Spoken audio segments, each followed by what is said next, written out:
uri ni ku ishuri, aho uri ni ku ishuri, aho uri ni ku ishuri. Muraho, uno munsi ikiganiro cyacu kirabagezwa n'umwagizi ikipe y'ishuri. Twizeye ko muri bukunde ibyo ari bubasangiza.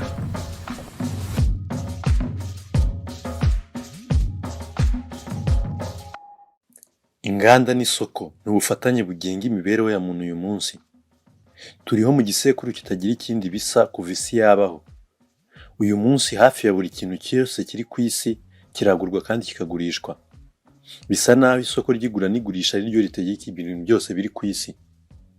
Ivuka ry'inganda mu isi ryafunguye inzira nshya mu bintu biri ku isi byose. Ivuka ry'inganda ni ryo ryazanye ubuhanga bwo gukora ingufu zifashishwa mu gukora ibikorerwa mu nganda byose. Zibohora umuntu areka kuvunika akoresheje amaboko ibyo akeneye byose. Inganda zikimara kwaduka, abantu batangiye gutema amashyamba, kuyobya amazi y'imigezi n'inzuzi, kubaka ibinyacumi by'ibihumbi by'ibirometero y'imihanda ya za gari ya moshi, kubaka imijyi n'imiturirwa ikabakaba ku bicu. Ivuka ry'inganda ryatumye abantu bubaka iyi si mu buryo ibiriho byose bibereyeho koroshya ubuzima bw'abantu. Ubuturo karemano bw'ibinyabuzima bwarasenywe, ibinyabuzima biricwa, bimwe biranazima. Umubumbe wahoze ufite ibara karemano ry'icyatsi n'iry'ubururu uyu munsi umeze nk'ihuriro rigari, centre y'ubucuruzi yubatswe na beton na plastike. Imibereho yose dufite uyu munsi igengwa n'isoko cyangwa se amafaranga. Duhitamo ubuzima tubamo tugendeye ku buryo isoko ry'isi rihagaze. Muri iyi nyandiko turarebera hamwe uburyo ukwaduka kw'inganda mu isi kwahinduye ibiriho byose, kuva mu mibanire y'abantu mu muryango kugeza ku mitekerereze yabo. Uyu munsi mu gushyingiranwa ndetse no kubyara bigenwa n'uburyo isoko ry'igura n'igurishwa ry'isi rihagaze. Iyo udafite ubushobozi bwo kugura, bakugira inama ko atari byiza gushaka cyangwa se kubyara. Ni gute twisanze aha hantu? Uyu munsi imigabane yose hamwe ituyeho abantu miliyaridi 7,800,000.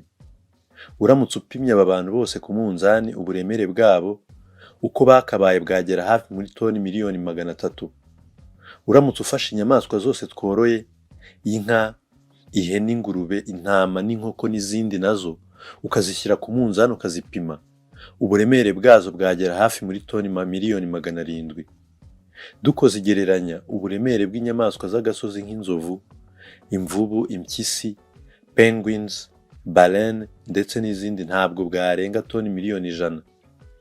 Ibitabo byinshi twasomye mu bwana bwacu, mu mashuri ndetse n'ubu abana bacu bagisoma ku ishuri, byuzuyemo amafoto ya za twiga, ibirura ndetse n'inguge. Nyamara hano ku isi izi nyamaswa ziri mu bitabo by'abana bacu, zihasigaye ari mbarwa. Uyu munsi mu isi habarwa twiga nibura ibihumbi 98. Habarurwa ibirura by'ikijuju ibihumbi 200 byonyine. Hakaba imbwa ziciriwe mu ngo 500,000, inguge ibihumbi 250 n'abantu miliyaridi zirenga 7. Umuntu yamaze kwigarurira isi, ayigira iye ku giti cye, arangije arayikwirakwira. Kuva inganda zakwaduka ku isi, umubare w'abatuye isi wiyongereye ku muvuduko utari warigeze kubaho.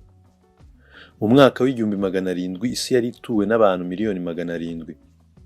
Mu mwaka w'800 twari tumaze kuba 950,000,000. Mu mwaka w'900 uyu mubare wari umaze kwikuba hafi kabiri, tumaze kuba miliyaridi 1,600,000. Nyuma y'imyaka 100 gusa twari tumaze kwikuba 4, kubera ko mu mwaka w'2000 twari miliyaridi 6. None nyuma y'imyaka 20 yonyine twiyongereyeho miliyaridi 1,800,000. Aba bantu biyongera gutya, biyongera nk'aho ntacyo bibabwiye kuba iyi si bayituranyeho n'ibindi binyabuzima. Batekereza ko bibereye kubabeshaho no kubashimisha, ariko nabo nta bwigenge bafite imbere y'isoko n'inganda. Inganda nizo mugenga wabo, nizo zibagenera uko babaho. Guhera mu mwaka w'760 ubwo inganda zadukaga mu isi, ubuhanga bw'abantu bwahise butangira gutera imbere ku muvuduko munini cyane, maze bashobora kwiyorohereza akazi, ubundi bakoreshaga ingufu z'umubiri. Ariko cyane cyane imibereho yabo yose yahise ihinduka, kugera no ku miterere n'imico yabo. Urugero rufatika rw'uburyo inganda zahise zihindura imibereho y'abantu ni ukuntu ingengabihe y'ubuhinzi bwa gakondo yahindutse igatangira kugendera ku ngengabihe y'inganda. Ubuhinzi bwa gakondo bwari bushingiye ku isimburanwa kamere ry'ibihe. Abantu benshi ntabwo bagiraga ubushobozi bwo kubara igihe mu buryo buhamye, ndetse abenshi nta nubwo babyitagaho. Bagenderaga ku buryo isi izenguruka izuba, bakabona izuba rigenda ryimuka, ndetse bakanagendera ku buryo ibimera bigenda bisimburana mu gukura. Nta minsi y'akazi ihuriweho yabagaho. Babagaho bacungira hafi ibimenyetso biranga ko imvura iri hafi kugwa, bakanamenya ibihe byo gusarura. Ariko ntabwo babaga bazi amasaha cyangwa se imyaka. Bitandukanye n'abaturage b'ubu, inganda zo zaje zititaye cyane ku bihe by'imvura n'izuba cyangwa se isimburanwa ryo gukura kw'ibimera. Gukora ibintu mu buryo buhamye kandi busa n'izo inganda zari zarashyize imbere.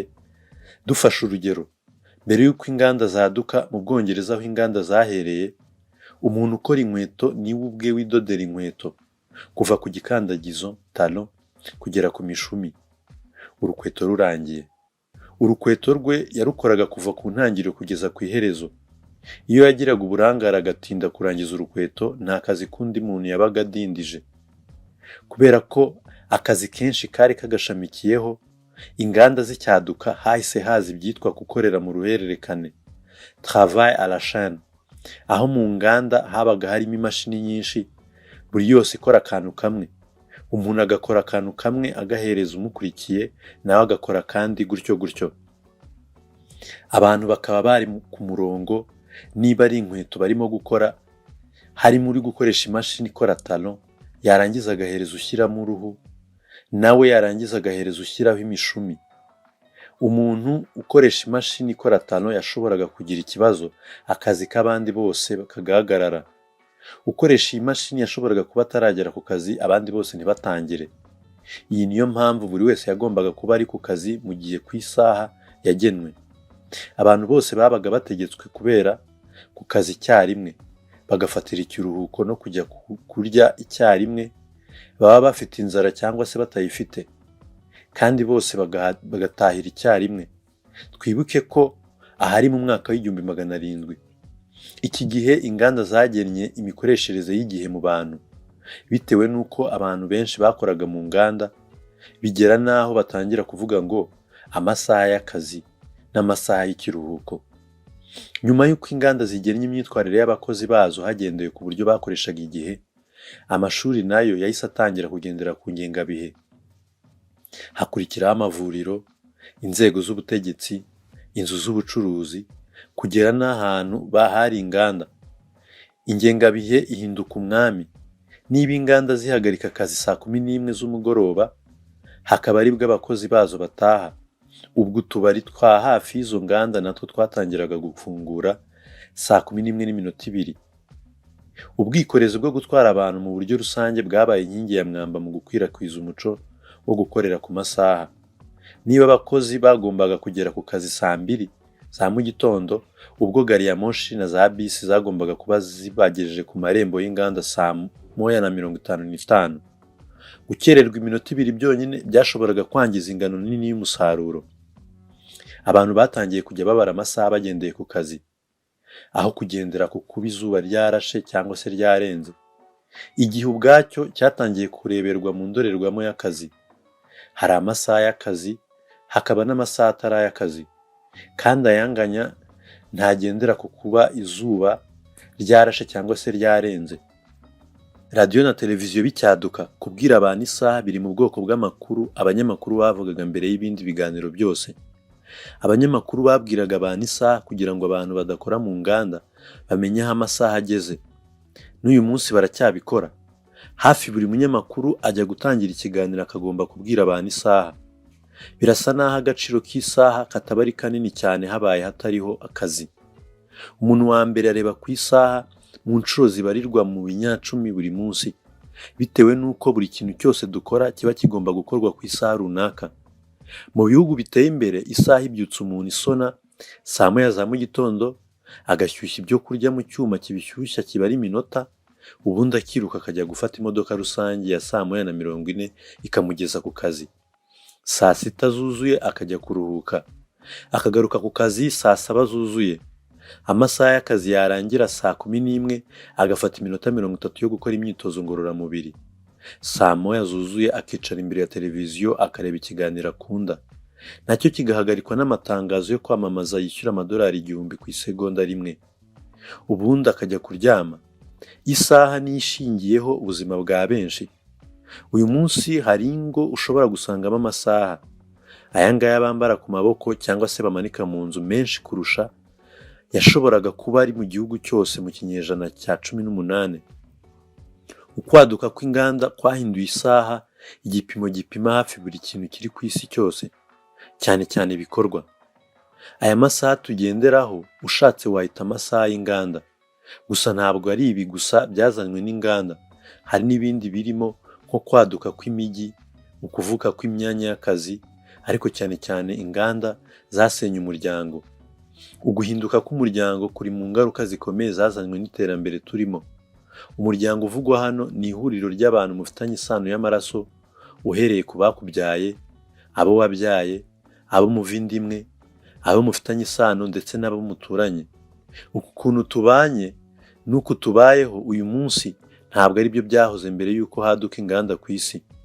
Uyu munsi isoko ni ukuvuga amafaranga ndetse na leta bikora inshingano nyinshi ubundi zahoranywe n'umuryango. Usubiye inyuma nko mu mwaka w'ibihumbi 200 ishize, abantu babagaho mu matsinda mato, ahanini agizwe n'ababyeyi ndetse n'ababakomokaho. Ubuvumbuzi bwabo bwose abantu bagiye bagira, nko gutera imbere k'ubwonko bwabo, bakavumbura uburyo bushya bwo guhiga, bakavumbura umuriro, bakarya ibitetse, bakagera n'aho bavumbura ubuhinzi, ntacyo byari byarigeze bihindura kuri iyi si n'imibereho y'umuryango. Buri muryango ukaba ukwayo, ukimenya mu buzima bwose. Ubuzima bw'abakurambere bacu bwose bwari bwubatse ku buryo baba amatsinda agizwe n'abafitanye isano. Aya matsinda yakwaguka agahinduka amoko, ibyaro, imijyi, impugu, ubwami ndetse n'ubwami bw'ubwami. Ariko umuryango ni ukuvuga itsinda ry'abafitanye isano wakomeje kuba ipfundo ry'imibereho y'abatuye isi mu gihe cy'amagana ibihumbi y'imyaka. Nyamara kuva inganda zadutse hashize imyaka 260, ariko zabashije gusenya imibereho yari imaze imyaka irenga 200 yubatswe. Uyu munsi isoko ni ukuvuga ubushobozi bwo kugura no kugurisha, cyangwa se amafaranga niryo ryafashe inshingano zari zisigaranywe n'umuryango. Mbere y'uko inganda zaduka, imibereho y'abatuye isi yasaga n'irangirira mu bwoko butatu bw'umuryango. Ubuzima bwa buri wese bwabaga bushingiye ku muryango muto, ni ukuvuga ababyeyi n'ababakomokaho. Bitaba ibyo bukaba bushingiye ku muryango wagutse, ni ukuvuga kuba mufitanye isano batari ababyeyi bawe cyangwa se abavandimwe bawe. Cyangwa se nanone bukaba bushingiye ku muryango mugari, abaturanyi cyangwa se abantu musangiye imibereho, muziranye kandi mukenerana. Aya niyo matsinda 3 y'abantu yahoranye agaciro mu mibereho ya buri wese. Muri iki gihe abantu benshi bakoraga mu bikorwa n'imiryango yabo, nko mu mirima, mu bworozi cyangwa se mu bikorwa by'abaturanyi n'inshuti. Umuryango nawo witaga ku bikenewe birebana n'imibereho y'abawugize, nko kwivuza, uburezi, kubaka, ubwishingizi no gucunga umutekano. Hari kera. Ibi byose tubonye haruguru, kimwe n'izindi nshingano uyu munsi, bikorwa n'amafaranga ndetse na leta. Isoko na leta byafashe inshingano nyinshi zahoranywe n'umuryango. Kera iyo umuntu yarwaraga yitabwagaho n'umuryango we. Iyo umuntu yasazaga ntabwo umuryango we wamwitagaho. Abo yabyaye nibo bafataga inshingano z'amasaziro ye. Pansiyo uyu munsi. Iyo umubyeyi yatabarukaga, abasigaye mu muryango we nibo basigaranaga inshingano zo kurebera imfubyi. Washakaga kubaka inzu, umuryango ugaterana ukakubakira.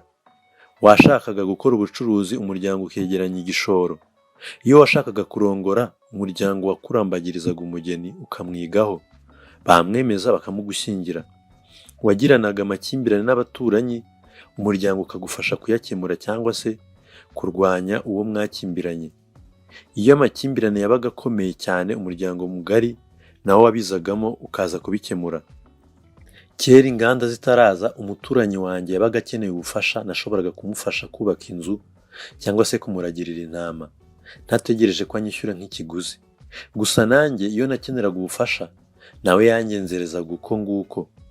Ubwo ariko umuyobozi cyangwa se umutware waho mutuye yashoboraga kwegeranya abaturage bose bakamwubakira inzu nziza, ntagire ikintu na kimwe abishyuza nk'igihembo, ariko natwe tukaba twizeye umutekano kuko azadufasha mu kurwanya abadutera. Ubuzima bw'abaturage bwabaga bwuzuyemo ihererekanwa ry'ibintu by'ibicuruzwa, ariko kwishyurana kwari guke cyane. Mu myaka y'1750 umuntu waburaga umuryango yavutsemo cyangwa se umuryango mugari yavukiyemo yabaga asa n'utakaje ubuzima bwose.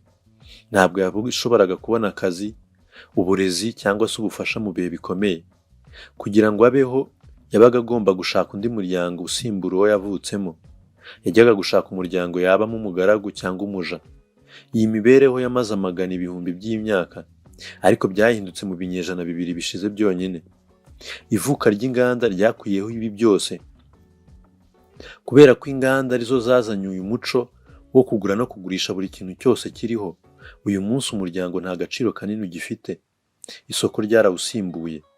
Kugira ngo isoko risenye umuryango w'ubumwe bwayo, ryatuzaniye impano tutashoboraga kwanga: ubwigenge.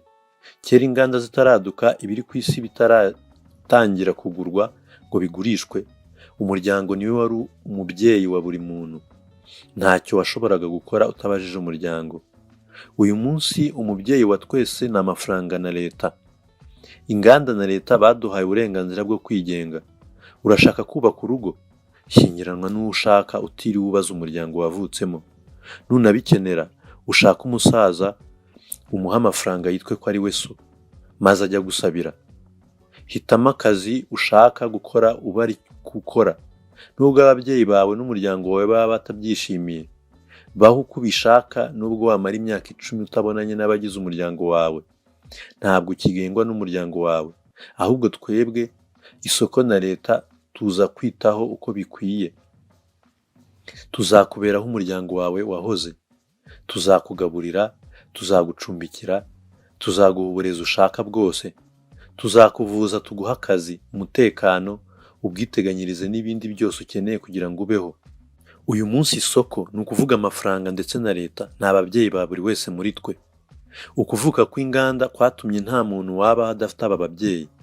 Isoko riduha akazi, ubwiteganyirize n'imibereho iyo tugeze mu zabukuru.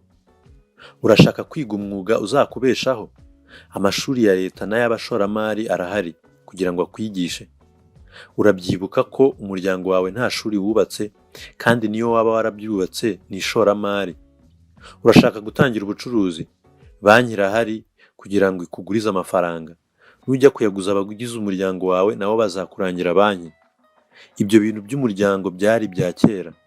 Urashaka kubaka inzu? Hari inzobere mu by'ubwubatsi uzabigukorera. Urashaka gukora ibirori by'ubukwe? Hari rwiyemezamirimo usabira abantu nk'aho ari se wababyaye, agatunganya imisango yose na za gahunda zose, bakamuha amafaranga. Ufite umuhango wo gushyingura uwawe?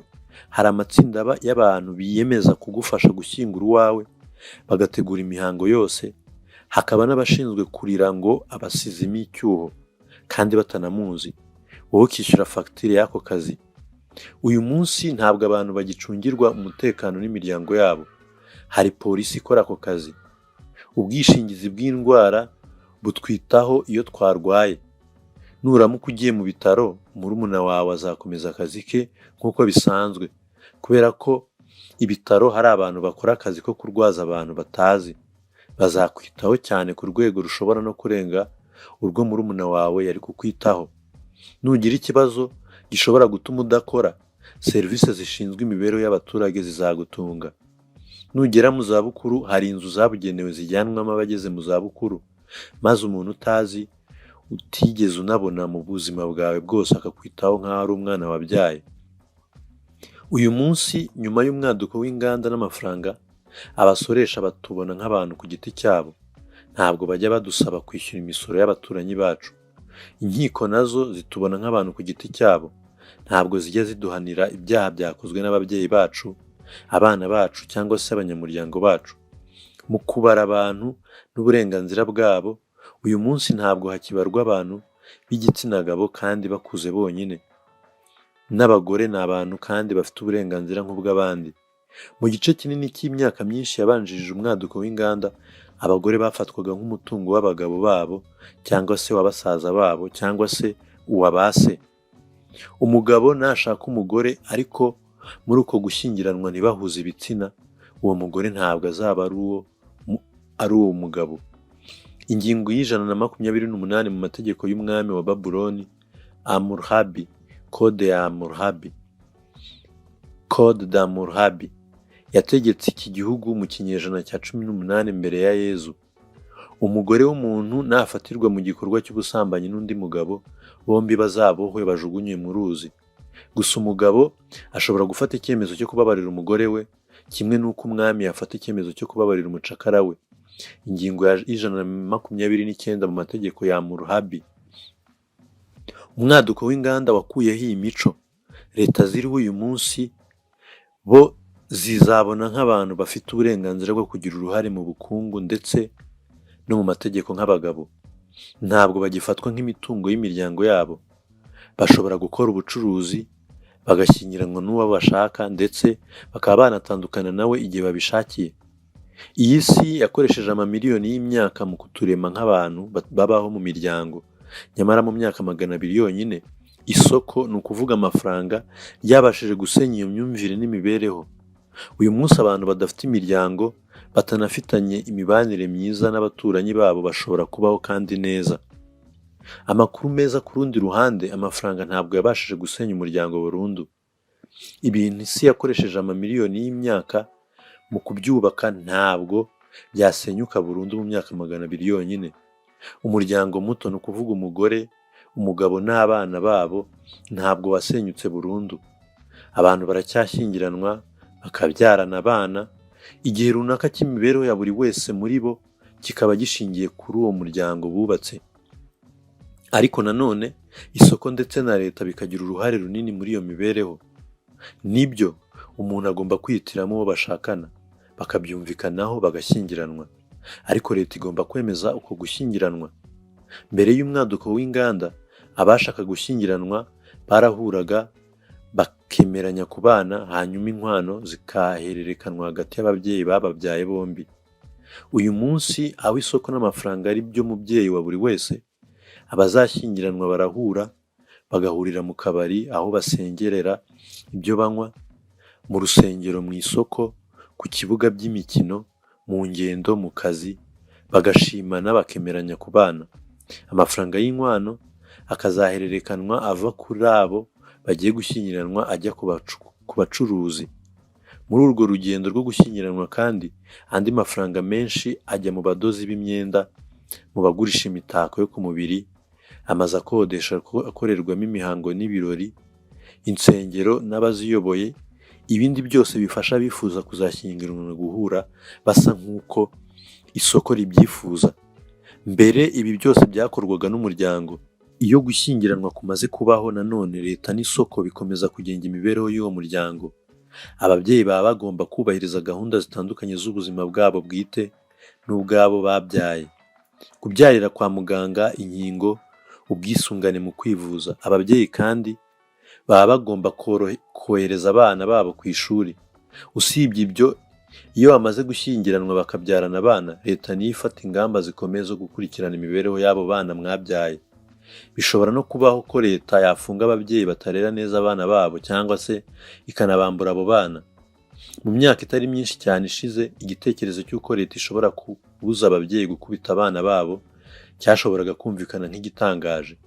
Mbere y'uko inganda zaduka, ububasha bw'ababyeyi ku bana babo cyangwa se ababakomokaho bwari ntakorwaho, kandi bwasaga n'ubutaragira iherezo.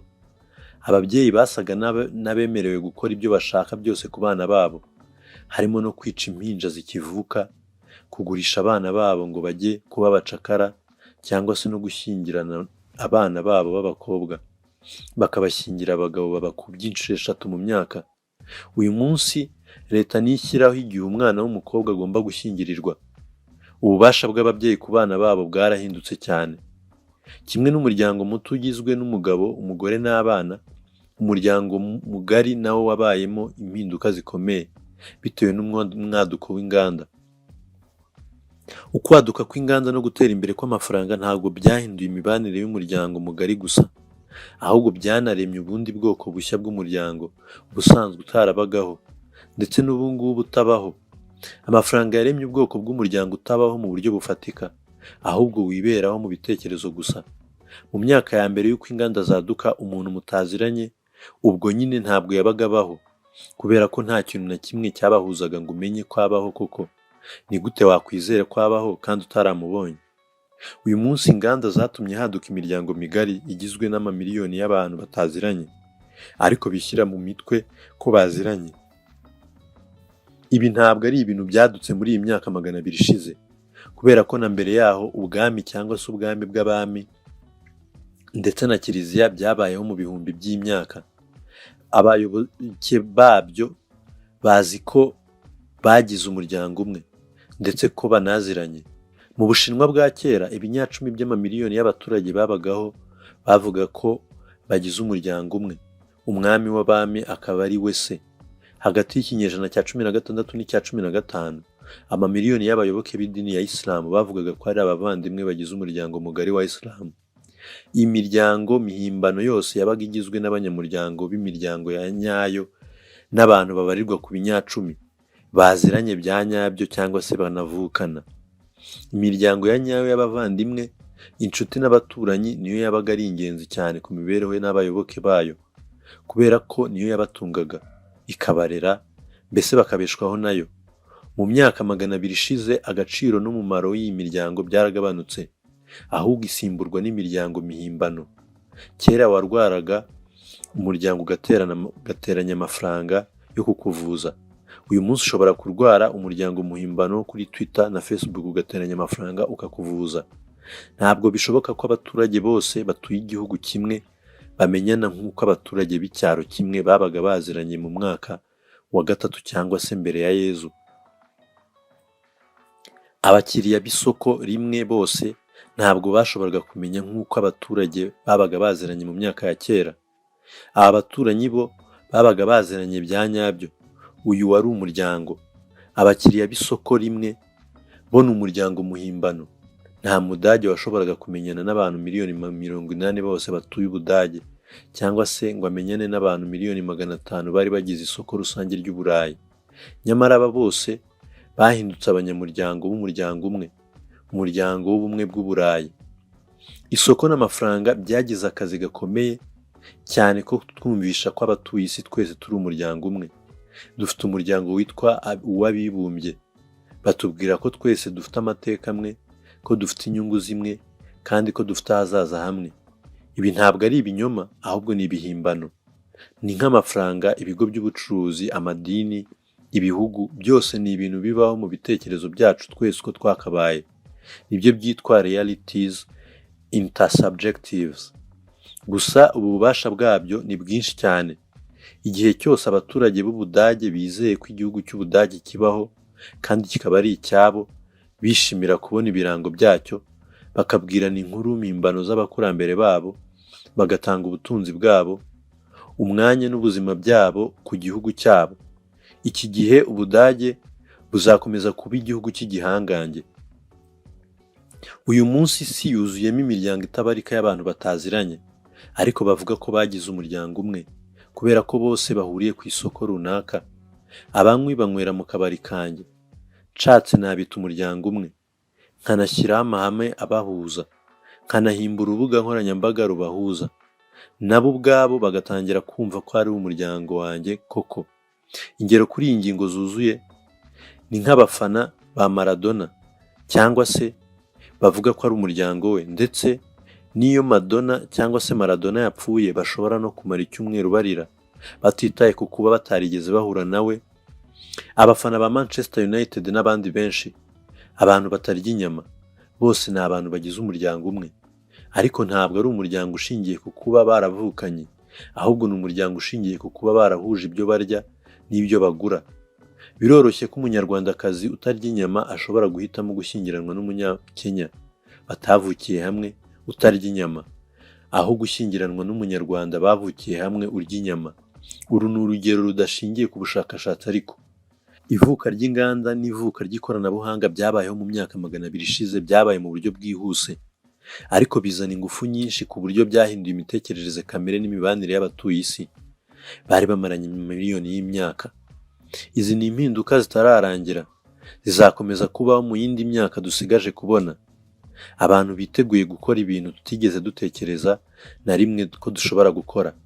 Iyo tuvuga impinduramatwara zabayeho mu mateka, akenshi tuba dushaka kuvuga iy'igihumbi 1789 impinduramatwara y'Abafaransa, n'iy'igihumbi 1917 impinduramatwara y'Abarusiya n'izindi nyinshi. Ariko uyu munsi bwo buri muntu afite impinduramatwara. Njyewe nawe dushobora kwemeranya ko uyu munsi ufite imyaka 30 y'amavuko afite uburenganzira bwo kubwira ufite imyaka 15 ati twebwe tukiri bato isi yari imeze ukundi kutari uku. Abifitiye uburenganzira kubera ko isi yariho mu myaka 15 ishize itandukanye cyane n'uyu munsi. Urugero, internet yakwirakwiye mu isi mu ntangiriro y'1990. Uyu munsi hashize imyaka 30 yonyine. Ariko mbwira ukuntu twabaho internet ibaye idahari. Ubundi abantu ba mbere bayo babagaho bate? Uyu munsi kugerageza gusobanura imiterere y'isi igezweho nuko tugerageza gusobanura ibara ry'uruvu. Igisobanuro cyonyine dushobora guha isi uyu munsi nuko umubumbe utuyeho abantu n'ibintu bidasiba guhindagurika. Byose birahinduka: umuco, ubukungu, politike, iyobokamana n'abantu ubwabo bahinduka ku muvuduko utarigeze kubaho mbere.